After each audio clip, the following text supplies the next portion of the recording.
Returning to the tale of British Leyland, we pick up following the issue of the largely unsuccessful Ryder Report and the part nationalisation of the car maker by the government in 1975, the situation continuing to look increasingly bleak by the middle of the decade, thanks to its highly publicised mixture of poor quality products, woeful industrial relations, management incompetence, and the fact that no matter how much money was being poured into the firm, no progress or improvements appeared to emerge, leading the car-buying public and the taxpayer to show ever more hostility towards the nation's largest automaker, while at the same time seeing its market share drop month after month, as customers moved in their thousands to rivals from America, Europe and Japan. In January 1976, a new face arrived within the ranks of the National Enterprise Board, an arm of the government which provided financing to large UK state-owned enterprises, including British Leyland, named Michael Edwards, a South African-born businessman who had seen work with the British battery manufacturer Chloride from 1951 before becoming general manager of one of the firm's operating companies, the Redditch-based Alkaline Batteries, during 1966. Edwards, who had built himself a strong reputation by helping to ensure the survival of alkaline batteries when its market share collapsed as the UK entered the common market, dismissing the recommendations of the Ryder Report as merely advice, and considered that these suggestions would simply not work in the case of the British car giant, while at the same time, the BL management was taken to task by the new Minister for Trade and Industry, Eric Varley, who was determined that no more blank cheques would be written for British Leyland unless genuine improvements were noted within the firm, the trade unions responding by upping strike action within the company to its highest levels ever during that year, with serious stoppages being experienced at Llanelli, Canley, Solihull, Drews Lane, Browns Lane, Longbridge and Cowley, the first 5 months of 1976 seeing a cumulative loss in production of 60,000 cars, while union leaders continued to convince themselves that the only way to best serve the workers was to bring the industry to its knees, average production for a British Leyland line worker standing at a meagre 7 cars per employee, compared to a Detroit line worker exhibiting a figure of 18 cars per employee, and Japan exhibiting a staggering 38 cars per employee. The worst strike of them all was the toolmakers' strike of early 1977, which crippled production for 2 of the company's most notable models, the Rover SD1, which was launched in February of that year, and the pre-existing Leyland Princess of March 1975, the former being the most egregious loss for the company, as despite the car being greeted with overwhelming critical acclaim, receiving the only instance of a British Leyland model winning the European Car of the Year award in 1977, the strike meant output for these machines was reduced to a dribble, and thus not enough units could be shipped to dealers so as to satisfy the huge interest of potential customers, this being most notable in continental Europe, where thousands of would-be buyers arrived at British Leyland dealerships, hoping to procure the Ferrari Daytona-styled executive saloon, only to leave empty-handed when the salesmen were forced to admit that they had no cars to sell, leading them straight into the arms of their rivals at Mercedes and BMW, while in the case of the Leyland Princess, what cars were actually being built by the company left the factory in a shambolic state thanks to a lack of quality control, thereby resulting in the Princess, with its especially complex and highly sensitive hydrogas suspension units, suffering from leaks in the cylinders and pipework that would leave the car in a notoriously lopsided position.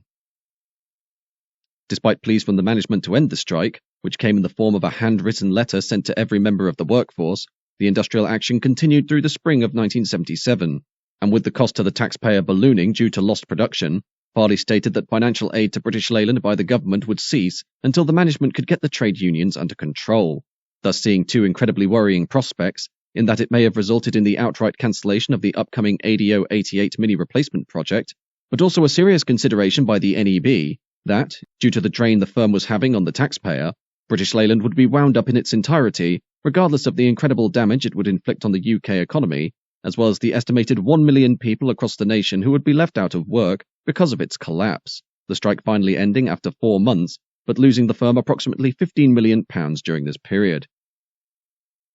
The truth of the matter was that the strikes at British Leyland were all part of a wider disruption in worker relations across the UK industry, culminating in what was known as the Winter of Discontent during late 1978 and early 1979, wherein strike action being incurred initially in the private sector, but later the public sector, left the nation crippled, thanks largely to the continued emboldening of the Trades Union Congress, or TUC, and the influence it had over state policy, with TUC members, including those within the car industry, being able to dictate terms to the management and essentially hold companies hostage with the threat of strike action, a not too uncommon sight being general managers of the firm working from claustrophobic, untidy offices, while trade union leaders, such as shop stewards, were appointed lavishly furnished rooms with leather sofas, shag pile carpeting, wood panelling, and all the latest technology and creature comforts, strikes during the winter of discontent, including those at Ford, who demanded an increase in their wage, an unofficial walkout by the gravediggers of Liverpool and Tameside near Manchester, which left the recently deceased unburied,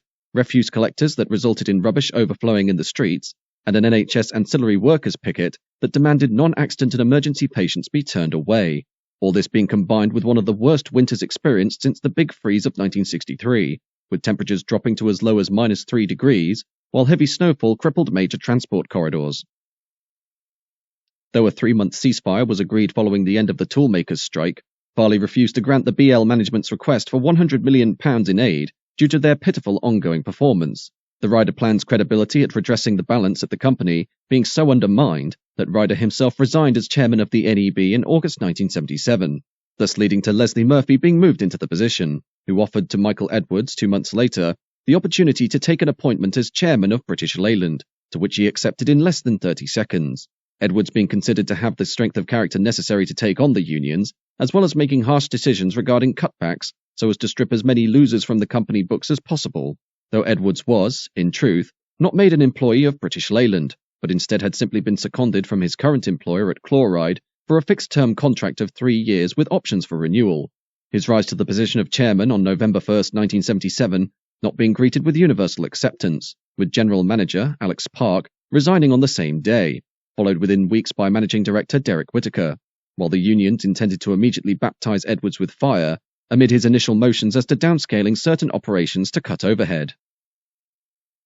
The battleground for Edwards' confrontation with the trade unions was at Speke on Merseyside, a Triumph facility established in 1959 as part of the government's scheme to resolve pervasive unemployment in economically deprived areas, this factory having been expanded at a cost of £10 million in 1970 so as to allow for production figures of 100,000 cars per annum to be achieved, Edwards making public his intentions to streamline operations at Speke by moving production of the brand new TR7 sports car to Triumph's main plant at Canley near Coventry, to which the notoriously unruly workforce ordered an immediate sit-in at the factory that obstructed all work, with the Canley plant also staging a sit-in out of solidarity for their fellow employees. Edwards responding by issuing an ultimatum in February 1978, after 17 weeks of strikes, that he would close the factory completely if the shop stewards didn't restart production, a threat taken as a bluff and thus not heeded, leading, inevitably, to the closure of Speke 1 month later, with thousands left out of work, the trade unions coming off as the overall losers of the confrontation, as it robbed them of their previously unbroken ability to hold the management to ransom, although Edwards also came off bloodied, as the closure of Speke meant production of the TR7 had to be halted and transferred to Canley, just as the car was being launched on the American market, thus seeing its much-anticipated release in the United States completely undermined, while also sacrificing the £10 million investment in the new 1970 Speke facility that had barely been paid off, and, most importantly of all, the Triumph Lynx, a V8-powered coupe version of the TR7 that could have potentially been the saviour for the entire scheme, but had to be axed in its entirety due to a lack of building capacity at Canley to create both the Lynx and the regular TR7 models.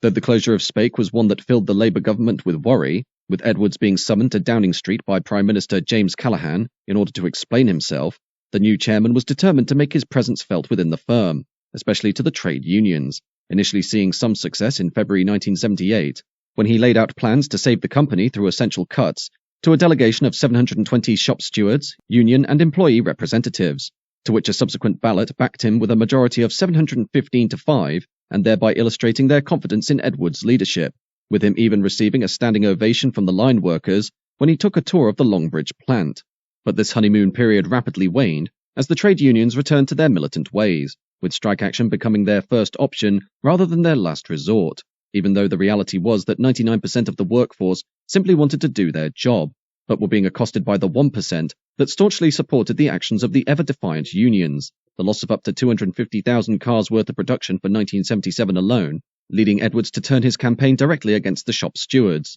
who were ultimately responsible for calling the strikes, as well as an epidemic of theft that saw mechanical parts, pieces of trim, and even paint from the paint shops stolen by the workers for either their own use or resale, with the not too uncommon sight of finding houses, bedrooms, and even garden sheds painted in the colour schemes of British Leyland's product lineup.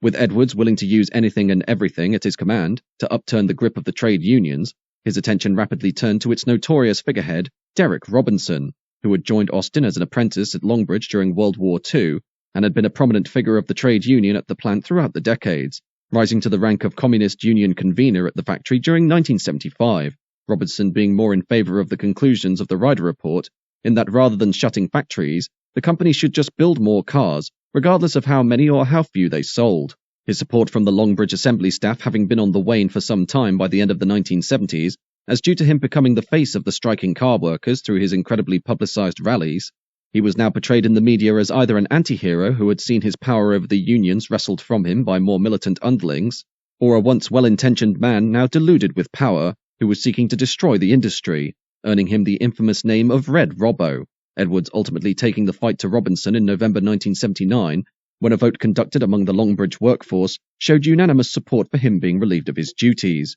while a sign as to his loss of influence within the company ranks was illustrated in a follow-up sympathy strike in February 1980. As while the vote to walk out had won with a majority of 14,000 to 600, most of those who turned up in support of Robinson were not men of the production line, but instead were radical left-wing activists who shared his political affiliations and were largely not involved with British Leyland itself. With Edwards, who had been knighted for services to British commerce as part of the Queen's birthday honours in 1979, appearing to have now triumphed over the unions, his attention turned to the matter of cutting overhead wherever he could, as British Leyland's market share dropped to a meagre 24.3% in the UK, starting with a slew of factory closures, including the MG plant at Abingdon on October 22, 1980, and the Triumph Home factory of Canley 4 days later. Though more controversial was the shutting of the nearly new SD1 assembly lines at Solihull, which had only been opened in 1975 at a cost of £31 million. The cumulative redundancy as per Edwards' strict new policies being the loss of 90,000 jobs, while in the midst of plant cuts, the corporate structure was reorganised once again to dispense with the flawed division system of the Ryder Report, which were instead reorganised into the Special Products Division, Leyland Trucks and Buses, International, and the Motor Division, essentially a facsimile of what Donald Stokes had envisaged at the beginning of the decade, but undertaken in a far more decentralised manner, with Edwards ensuring that, with the exception of the Trucks and Buses Division, the Leyland mark would be removed from all products, as he felt there was no place for such a name except on service vehicles, the shambolic badge engineering policy also being abandoned, as by the turn of the 1980s it had become so confused that the differences between Austin and Morris badged cars were so minimal that there was no reason as to why a customer would buy either in the hope of getting an improved model over the other. The direction Edwards took being to have individual models for individual marks, such as the Morris Marina and Austin Allegro, while those models already being badge engineered would simply fall under their own brand, as was the case with the 1800 and 2200, which was officially marketed from 1978 as the Princess.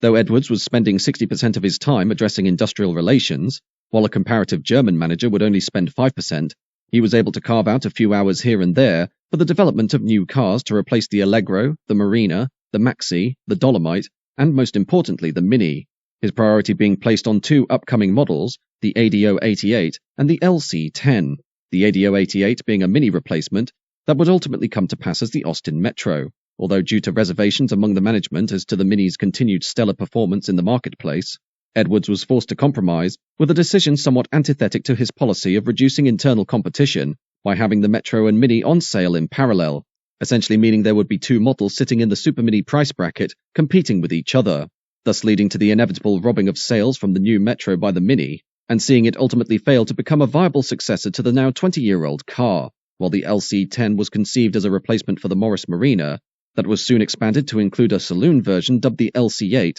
that would replace the Princess. Edwards, in his bid to seek state funding to bring these models to fruition, being forced to face off with the highly sceptical Conservative government of newly elected Prime Minister Margaret Thatcher, who had made it abundantly clear as part of her campaign that taxpayer money being injected into inefficient industries would be slashed, Edwards being able to convince Thatcher to invest in British Leyland through assurances that the LC8 and LC10, upon their proposed launch date of 1982, would be the last word in quality build, his arguments countered by the terrible reality of the company's market share having dropped for the first time below 20% during 1980.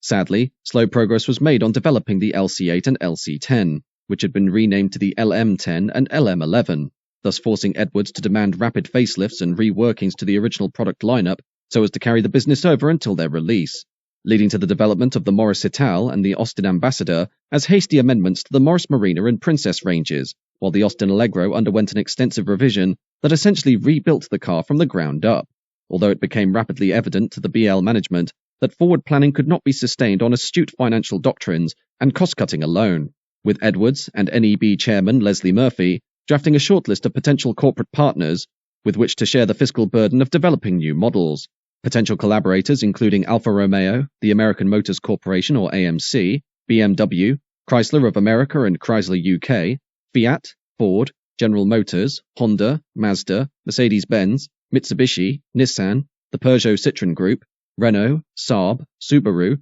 Toyota, Volkswagen and Volvo, Honda being eventually chosen as the most suitable, as due to the incredible reliability and functionality of the new Pacific metal arriving on the streets of the continent in the UK. Various European nations had implemented stiff limitations on the number of Japanese cars that could be sold in their countries, with Italy demanding that a maximum of only 2,000 Japanese cars could be sold per year in their nation, while France, through an unofficial agreement with the Japanese car makers, stated that their imports should not exceed 3% of the French market share per annum, meaning that builders such as Nissan, Mitsubishi, Honda and alike were seeing their profits strangled on the much sought-after European market. With Honda more than happy to form an alliance with British Leyland, a formal contract between the two firms was signed on Boxing Day 1979, and in 1981 the first collaborative model built between Honda and British Leyland emerged in the form of the Triumph Acclaim, essentially a rebadged Honda Ballad saloon that was built on the former Austin Maxi assembly lines at Cowley, and rapidly went on to become the most reliable product in British Leyland's arsenal, with a record low in warranty claims, Edwards having the foresight to realise that the agreement with Honda could easily be expanded beyond just a single model, and thus altered the terms so that an entire range of joint-built cars could be assembled, Honda being tasked with providing basic models and their respective parts in exchange for their ability to open a new UK production facility in Swindon, the stipulations of the deal being that Honda would not sell the original variants of British Leyland products in the UK, but would take a cut of the profits being garnered by the likes of the Acclaim and its successors, the timing of the Honda-Leyland agreement being exceptional, as with over £2 billion of investment having been made by the preceding governments into the ailing British car firm, the Thatcher cabinet was only days away from wrapping up the builder in its entirety when Edwards, through his strong acumen, was able to convince the Prime Minister that the Honda deal, together with the LM10 and LM11 hatchback and saloon models, would be enough to make British Leyland self-sufficient, and thus led to an additional £990 million of state funding being provided.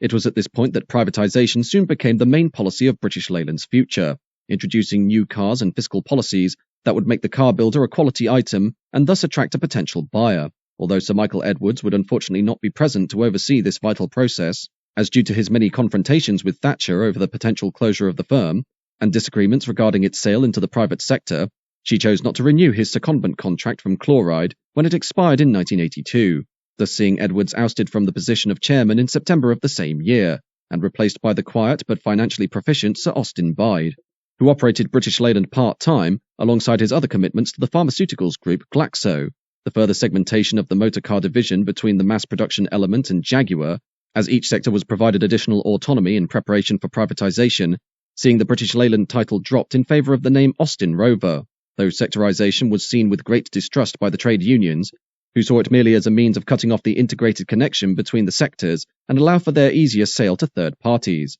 suspicions that were confirmed when Jaguar was floated on the London Stock Exchange in 1984, prior to its sale back into private industry, despite the fact that, of British Leyland's assets, Jaguar was the only one with any chance of garnering any potential buyers, as the Austin-Rover division continued to rumble along with a derisory value.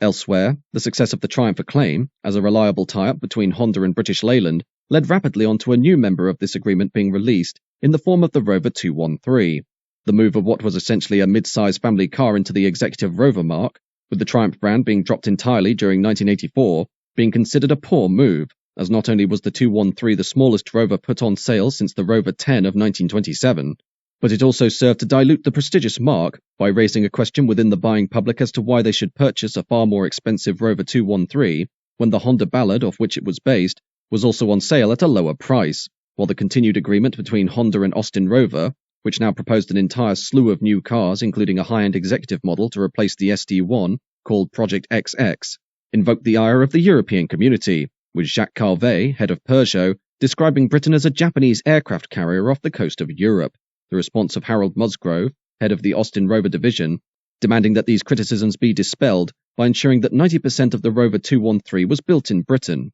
although ultimately he had to concede a more realistic figure of 80%, including the use of a 2.5-litre Honda V6 engine and gearbox, together with much of the ancillary componentry. Meanwhile, the British-developed LM10 and LM11 remained elusive as delays continued to be incurred, a desperate Musgrove demanding that Austin-Rover Director of Design, David Back, the man behind two of British Leyland's most successful cars, the Range Rover and the Rover SD1, tidy up the LM11 and present an attractive saloon car that would compete with the likes of the Ford Sierra and the Vauxhall Cavalier, his hastily drafted response being of such hideousness that Back was fired on the spot and replaced by ex-Chrysler UK Director of Automotive Design, Roy Axe, who was instrumental in developing the trend-setting Chrysler Voyager minivan, though his involvement came far too late to make any difference to the final design of the LM10 or LM11, and thus he was assigned to work on Project XX instead, his appointment within the ranks of Austin-Rover not just being to design cars, but also to refurbish the company's design facilities, which, to his horror, he found had not been updated since at least 1970, requiring a £5.2 million upgrade programme, such expenditure being a hot topic at a common select committee held in 1983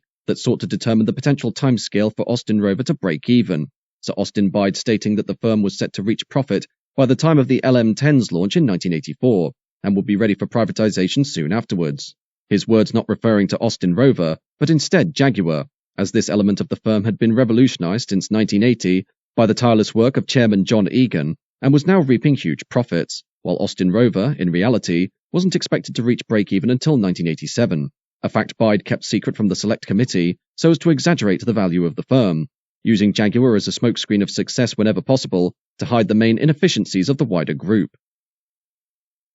Eventually, the LM10 was launched in March 1983 as the Austin Maestro, ending 8 years of fragmented development, the response of the buying public to this new hatchback being one of resounding ambivalence, as the car's style and design was clearly the product of late 70s thinking, with its initial sales burst of 101,000 units during its first full year, dropping off rapidly by 1985, while the LM11, dubbed the Austin Montego, entered the scene in April 1984 after yet another redesign, and during its full year sold 95,000 examples, with Austin-Rover, desperate to get as many units sold as possible, offering discount rates for fleet market buyers who employed the Montego as either company cars, taxis, VIP transports for the Ministry of Defence and government agencies, or as patrol cars for police constabularies. The company's sales performance now split between the highly successful Honda-based Rover 213 and the underwhelming Austin Maestro and Montego, thus leading to a severe reappraisal of how much market share the firm could potentially occupy in the UK, management figures suggesting that Austin-Rover should aim to maintain 18.6% of the market, as their original objective of 20% was now well and truly out of the question, though such decision-making did little to quell the wrath of the Thatcher government, who had been promised complete success by Sir Michael Edwards, but were now being presented yet another pair of dismal failures, compounded further when, for 1984, the proposed year of break-even instead resulted in a taxable loss of £73.3 million, Thatcher subsequently declaring open season on the breakup of Austin-Rover, while ignoring the explanations of Sir Austin Bide that strike action at Longbridge was to blame, which had cost the firm 60,000 cars worth of production. With company output running at only 423,000 cars per year, against an expected break-even for an independent car firm of at least 435,000 cars per year, the analysts of the Thatcher cabinet undertook an audit of Austin-Rover's most profitable parts, the first to go being the firm's component division, Unipart, which had reported a profit of £14 million for the 1984 fiscal year, the loss-making aspects of Unipart being subsequently offloaded to within Austin-Rover itself prior to its sale into private industry, while proposals to slash £250 million of corporate spending by the firm through the abandoning of the upcoming K-Series small engine was stopped by Harold Musgrove, who correctly insisted that the radical small power unit would be necessary to replace an ever-present slew of engines that dated back to the days of BMC, as well as ensuring that not every one of the proposed Austin-Rover models were powered by units supplied by Honda, the deficit being made up through the slashing of a proposed Metro replacement due for launch in 1987, whose place was taken by a facelifted Rover 200 due for launch in 1989, though it was at this point that elements within the Thatcher government truly became carried away with their breakup of the firm, as behind the Prime Minister's back, a deal was brokered to sell Land Rover, one of the most consistently profitable parts of the former British Leyland, to General Motors for £275 million, alongside Leyland trucks and buses, Thatcher only becoming aware of this deal on the very day it was being signed, and demanded that Land Rover be removed from the agreement, fearing a public backlash in a manner similar to when Westland Helicopters, Britain's last helicopter manufacturer, was offered for sale to Sikorsky Aircraft of the United States in January 1986, thereby causing the entire agreement to break down. However, while one scandal was avoided, another rapidly emerged, this being caused when Thatcher courted Ford as to potentially buying the more unprofitable sectors of Austin-Rover, Ford seeing this as a golden opportunity to remove models that overlapped with their own range, while also seeing significant value in the upcoming K-Series engine, which was far more advanced than any of Ford's contemporary power units, as well as the various marques including Rover, Mini, MG and Triumph, all of which fell under the intellectual rights of what was formerly British Leyland. The merger of the company and acquisition of the Longbridge and Cowley plants, meaning Ford would have a production capacity of 500,000 additional cars per year, while also inheriting from Austin-Rover their 17.9% share of the UK market and 3% share of the European market, which, in combination with Ford's own 27% UK and 11.9% European market shares, would make them undoubtedly the biggest car brand in Europe above the Volkswagen Audi group, although in the end, the public relations scandal Thatcher had hoped she'd avoided only months earlier re-emerged when it was made public that Britain's last volume car maker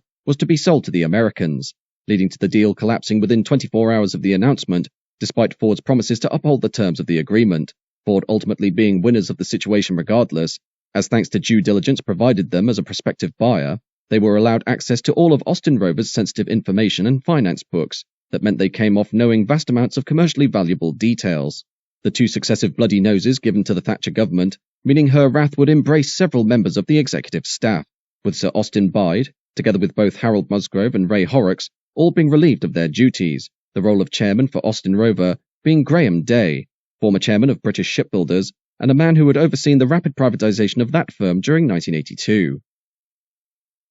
Frustrated by the continued problems caused by Austin-Rover, Thatcher demanded that the company be privatised as soon as possible, with the British Leyland name, in an official capacity, finally meeting its end during late 1986, when it was replaced by the new corporate brand of the Rover Group, which got off to a strong start with the long-awaited launch of Project XX during July of the same year, which entered sales as the Rover 800, a car that owed almost all of its mechanics to the Honda Legend and was styled to generally follow the acclaimed looks of the preceding Rover SD1, enthusiasm for the car in both the UK and Europe being highly supportive, but not entirely without problems, as due to supply chain issues, the new M16 engine could not be delivered in quantities that would allow for a mass release, and thus as much emphasis was placed in the marketing for the Honda V6-powered 825 model, although once this hurdle was overcome, sales began to pick up, and the Rover 800 would become something of a darling within the executive segment, being especially popular among managers of business and trade, as well as worming its way into the hearts of the fleet market for company cars, the 800 more often than not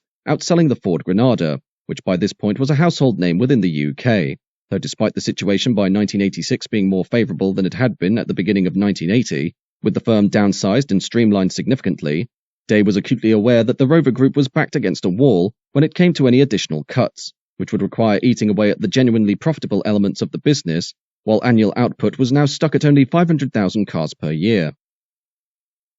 In this regard, Day opted to push the Rover brand up market as much as possible, so as to appeal to a more sophisticated clientele that sat above Ford and Vauxhall, hitting its two rivals hardest in their much-needed executive brackets, with the Granada and Carlton respectively, though raising the prestige of the Rover Group wasn't the easiest of tasks, as it still had far too many ties to the mass production sector that couldn't be easily severed without losing a huge chunk of the company's income, nor could they be moved into the executive sector, as they had been purpose-built for low-end mass assembly, the Mini being by far its highest seller, while the Metro wasn't matching the Mini for commercial performance, but was selling enough units to remain sustainable, and the Maestro and Montego had fallen rapidly off the radar and were being supported solely by fleet contracts. Market share for the Rover Group hitting its lowest ever figure of 15.9%, and thus forcing Day to rationalise the future direction of the firm through simply promoting the Rover, MG and Land Rover marques, while the Austin name was dropped, and those cars formerly sold under that brand were marketed solely under their own model names, Mini, Metro, Maestro and Montego,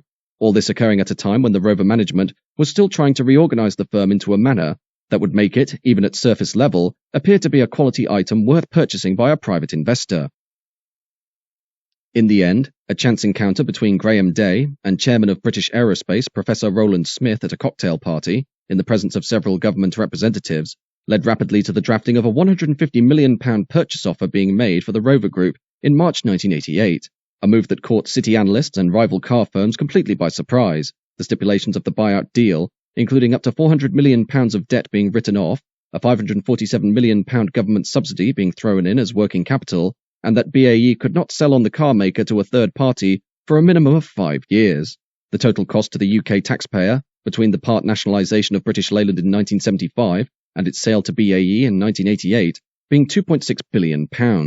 Questions as to why a company that specialised in the building of commercial airliners and supplying military contracts would want to purchase a mass-production car maker being answered in that the sale of Rover to BAE dispelled fears as to the company being bought by a foreign corporation, enforced further by counterbids on the Rover Group made by Ford and Volkswagen, despite offering far better prices than British Aerospace, being blocked outright by the government. Professor Smith making a commitment to invest a sum of at least £1 billion into the Rover Group over the course of its ownership, though there were some concerns within the European Commission, who were reviewing the buyout, regarding the fact that BAE, as a nationalised corporation, was essentially bringing the Rover Group back under state ownership by proxy, and thus they issued a series of conditions, the most important of which was that Rover were required to maintain £100 million of its debts and use its own money to finance car stocks, rather than basing it on government subsidies via BAE.